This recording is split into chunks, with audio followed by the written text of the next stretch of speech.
Welcome back everyone to another rant video, this time about JC4's marketing and promotion. Many of you may know how different it was to JC3's promo videos in general. Of course I am no expert in marketing, but I have eyes and a brain, so I guess that's something. So let's dive in.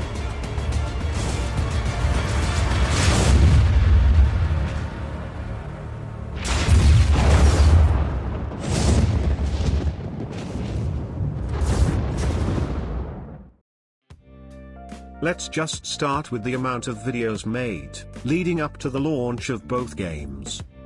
Just Cause 3 had 18 videos before it launched. These include 8 videos about the team, 4 gameplay videos, 3 cinematic trailers, 2 videos about a contest and 1 E3 video. Just Cause 4 had 65 if you include the launch trailer, like Jesus fucking Christ. These include, actually never mind, I'm too lazy to categorize them all. Some of them are even duplicates since they just had to make ESRB and PEGI versions of some of them despite it being an M-rated game. Like, just why? That's too damn much. It was so much that it got annoying, despite me being excited for the game. All the smaller videos could have been combined into longer ones like the dev diaries for JC3 that were actually enjoyable to watch. Not that the JC4 ones were bad, there just were so many overlapping things between them and some things just got repeated over and over. And that to the point where it was annoying to listen to the same things over and over.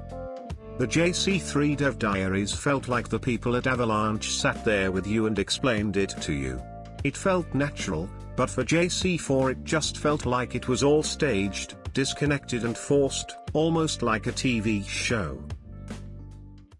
The vehicle team really came up with an idea to change the way destruction works. We spent more time on the fidelity of vehicle destruction. Instead of just doing deformation, which was really cool, they actually added things like hinged parts on it. So you actually get the side view mirror hanging off the side. It seems like a small detail, but when you're driving around and smashing into a wall, you actually get that amazing return of, it gives life to the vehicle. What I set out to do was to ground the game a little bit more, and Rico is obviously a big part of that. So for this time around, what we wanted to do was make him a little bit more believable. In the past has been sort of an avatar that the player embodies and then does whatever they want. But in a modern setting, in modern times, characters need to have more depth, more complexity. I've actually talked to a few people I know that aren't really familiar with the franchise and asked them if they knew about JC4. They brought up promo videos like the one I showed before and said it felt so staged to them it's almost laughable. And if we're at the point where your marketing is turning off people from a product, shouldn't you overthink your strategy? Add to that Square wanted to make the game appear way more serious than previous games, it just didn't fit. It would have made sense for the story trailer, but not for general showcases. I mean, who plays Just Cause games because of the serious gameplay? All the forced seriousness and promises of the ultimate sandbox game led to the immensely high disappointment when the game eventually released with tons of smaller issues. And when combining these together just made me feel almost sad at times. All this build up and then, just all these issues that shouldn't exist. All these smaller problems would not have been a problem at all if the game wouldn't have been marketed as a dead serious AAA game. It also would have helped if Square didn't rush the game out for the Christmas cash-in, but oh well. These smaller issues also spawned a cult of people being offended by the smallest imperfections like slightly low resolution things and the likes, even though they were mostly fixed. Some of them still spam around or post angry reviews of the game and comments on Twitter, which makes the game look even worse to people that aren't familiar with it and could turn off new players. One thing that both JC3 and JC4 have in common are too damn many editions. Like what the hell? Just Cause 3 has 6 special editions besides the regular game, JC4 has just 5, but that's still too much. Who's gonna keep track of that mess? Exactly, nobody. That's why Square made a video dedicated to explaining some of the additions. As some of you may have heard, we recently upgraded our Just Cause 4 offering to include additional deluxe gear, providing this explosive content to new players as standard in the Reloaded edition. As well as that, there's also the Gold and Complete editions, packing in a whole host of stuff too. Let's break it down. If you promote anything, isn't that about making it as simple for the customer to know, hey, this thing exists and you have these choices? But that's not how you do that. I had to look up the editions several times because it's that confusing. Just give me a full edition with everything, a season pass and the regular game. Is it that hard? I've seen quite some people on Reddit being confused by the amount of different versions JC4 has and not knowing that the only difference between them is DLC and worrying they can't get certain content depending on what versions they have. After having most the things out the way, here's some smaller things I also noticed. Square kept trying to make it look like the Apex engine is completely new and made from the ground up, though it is not at all. It's an update over JC3's engine. They likely wanted to convince people the game runs a lot better than JC3, which it does, but it's still not a completely new engine. Extreme weather was mentioned over and over and over like, my god. We get it.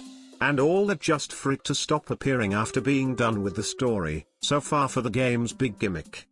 While I didn't have a problem with most the music used, a lot of people didn't like it at all and found it not fitting at all.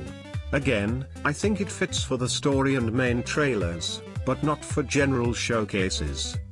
I really liked the stunt squad competitions. After all, there are great stunters like Dab and Ricostar, though I don't think the game inspired you to get creative at all. I remember one small stunt ring that required you to use a balloon, but that's it. There was a video showing off all the enemy types and how hard they would be to defeat, and while it's great to have that many different enemies, most the time you only see the normal soldiers. I barely remember other classes, besides at some bases. But even then, the only thing that made them hard to defeat is my terrible aim. The two main villains, especially Gabriella, were hyped up a lot. In the end, they showed up more often in the promotional material than in the game itself, only briefly during 2 videos at the start and end of the game.